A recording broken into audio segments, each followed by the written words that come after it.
Let's go. So that wasn't exactly how I thought this weekend was going to go. Because a couple days before, I was actually feeling pretty confident. My hip had been bothering me, as with my groin, and I knew running was going to be hot. But my tri suit said, "Do not yield," and my nails were painted fast and fabulous, so obviously I was going to race a great 70.3.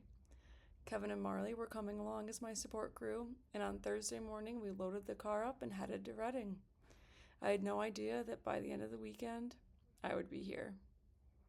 But let's go back to the beginning.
Greetings!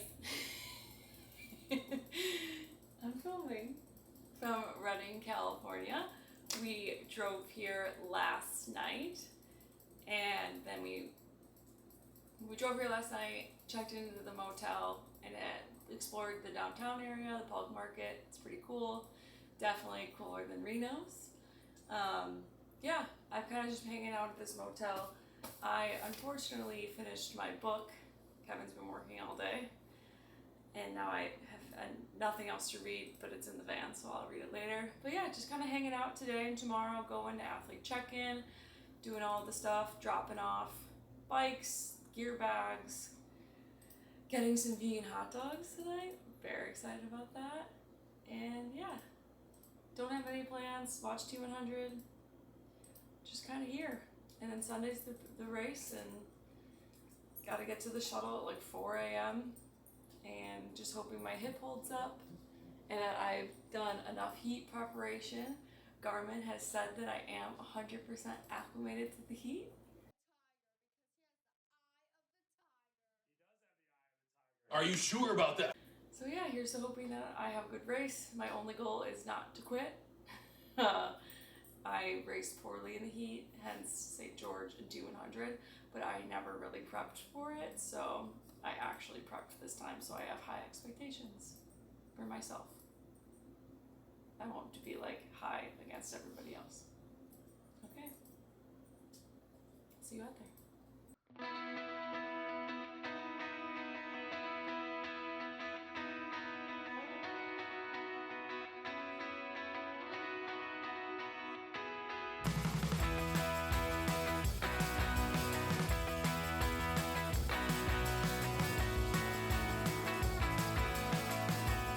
Ask your questions. What? Ask your questions. What question? The ones you were just hammering at me. Like a camera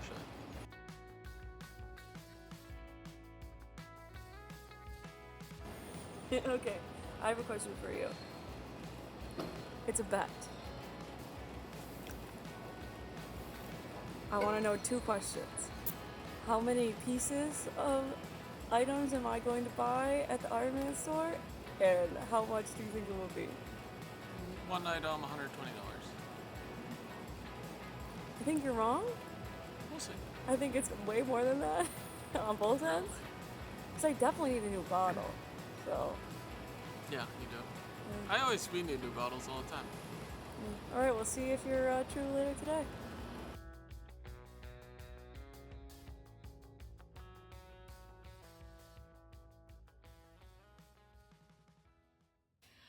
All right, we are back from the athlete check-in, and to answer Kevin's question from earlier, the village was not as like filled and like with a bunch of stuff as Oceanside, but they did have a lot of shops there. A lot of food trucks. A lot of food trucks. We got coffee.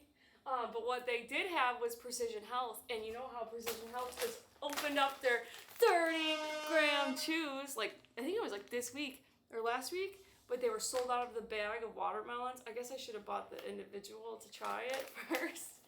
But this is 30 grams of carbs. Like, that's insane in one little package, right? Yeah, one packet. 30 grams of carbs. So we're going to try it. If I can open it. Okay. Kevin's also going to do a little taste test. We'll flip the camera. Oh my God. Okay. This is $3 that I'm wasting to try it. But I have to know if I'm going to want to take it on the bike. Okay, here we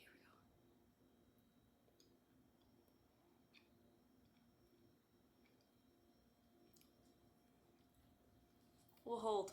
No, I'm good. I'm good. You're not going to try it? No. Okay, Forward Chew. It's not as like punchy, flavorful, I would say, as like other chews. But it's pretty good. And 30 grams. Well, this is 15. This is one gel in a chew. Mm-hmm. Mind blown. Now up for the gear, in case everybody wants to know. Standard Ironman bag. I have a million, but got another. Standard Ironman tech tee, unfortunately. Wish they were cotton, but it's not. They gave a sweat towel. This is new. I don't think I'm ever going to use this. Maybe. I don't know. Okay, that's all that. And now the question that everybody is wondering, how much did I spend at the store and how many things did I buy? And if you believed me and said 2, you are correct. I got another Ironman sweatshirt. I think this is my 3rd Ironman sweatshirt. It's kind of cool because it's like a quarter zip, but it has a hood. And look at the back, it's so cute. Sounds to me like you have an addiction. And a water bottle. And the grand total, and I'm probably going to bleep this out so you don't know how ridiculous I am, was Holy smokes. for both of these How much things. was that bottle? All right, tonight we are just going back to the public market. Kevin's going to get drunk. I'm going to walk him back. Tomorrow we'll get everything set up and drop everything off. And then the race. All right, see you out there. So, my sushi lunch has come to a bad start. I spilled soy sauce all over my other shirt, which happens to be my favorite shirt. And now I'm sad, and then I stepped in mud. So now I need to open my fortune that's probably gonna say, you're gonna break your leg tomorrow. Literally, not in a good way. Well, tomorrow's Saturday. I meant, either way, it doesn't matter. Now, can anyone tell me what foreshadowing is? Yes, Miss Granger. Foreshadowing is a dramatic device in which an important plot point is mentioned early in the story to return later in a more significant way. Okay, I have 2 fortunes. One better say I'm Do you get to pick which one you like more? Or Yes, how does that work? of course. It says, someone is speaking very well of me at this very moment. Cool. What is that gonna do me? When one door closes, another will open. There you go. That doesn't mean anything. It means I'm gonna do poorly tomorrow, and then your one more shoe will door open. closed. And, Okay, you open yours. Yours is probably gonna say, I'm gonna win this race. I have a natural grace and great consideration of others.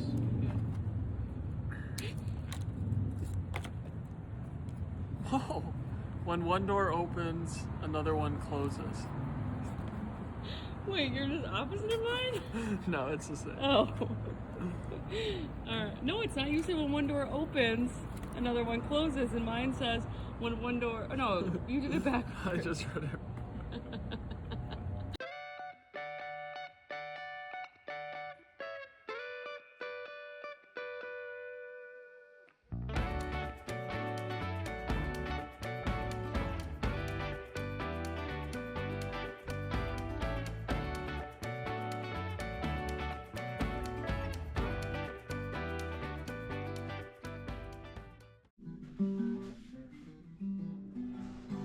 going on a shakeout run to find the river.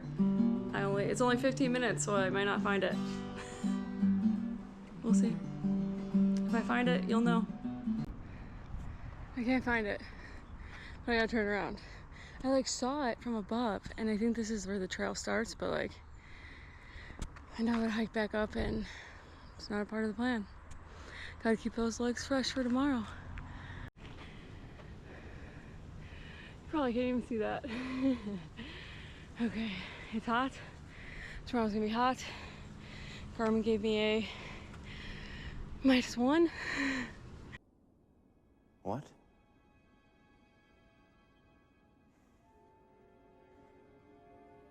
How can you do this?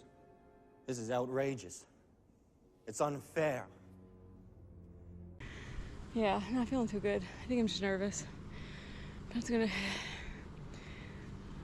be hot, so I think I need to throw all expectations out the door and just have my main goal be a solid race in the heat. All time goals out the door. Just race well in the heat. Don't give up like the last two. That's the goal. After my shakeout run, we grabbed lunch, dropped my stuff off, and decided to drive the bike course. The bike course was farm hilly and technical, and despite being net downhill, there really wasn't much reprieve. You were constantly climbing, descending, turning, braking, accelerating, just never really settling in. But riding itself was incredible. I think this might have been the best spectated bike course I've ever done. It felt like the whole town had decided to come watch a bunch of people make questionable decisions in 90-something degree heat. The water was 78 degrees, which meant no wetsuit. It wasn't my fastest swim, but I actually felt really good out there. The water was incredibly calm, and for once, so was I. And then came the bike, which is exactly what I thought it was going to be. It was getting hot, but I was drinking a lot, and while the time wasn't anything spectacular, I got through it feeling like I had ridden the course I came there to ride. Then came the run, and the run was awesome. There were people cheering everywhere, and Reading really, again, showed up for this race, but it was hot. Like, hot enough that you could see people starting to give up and throwing up on the side of the road. And somewhere out there, Kevin told me that if I just kept running, I was gonna make the podium. So I kept running. And guess what? I did make the podium. 35-39 ladies, Brittany Thomas. Brittany, you were 5th with a 6:03.58. In 4th place, Taylor Becker. Which at the time felt like a perfect ending, except it wasn't quite the end, because this is where I made my mistake. After the race, I didn't do a very good job of hydrating and recovering, and instead of getting somewhere cool and actually taking care of myself, I went back out into the heat for awards. And eventually I couldn't keep anything down, which is how we ended up here. I ended up in the hospital getting a couple bag of IV fluids, and honestly, I don't think I can say I mastered racing in the heat, but I can say this, I didn't yield. Until next time.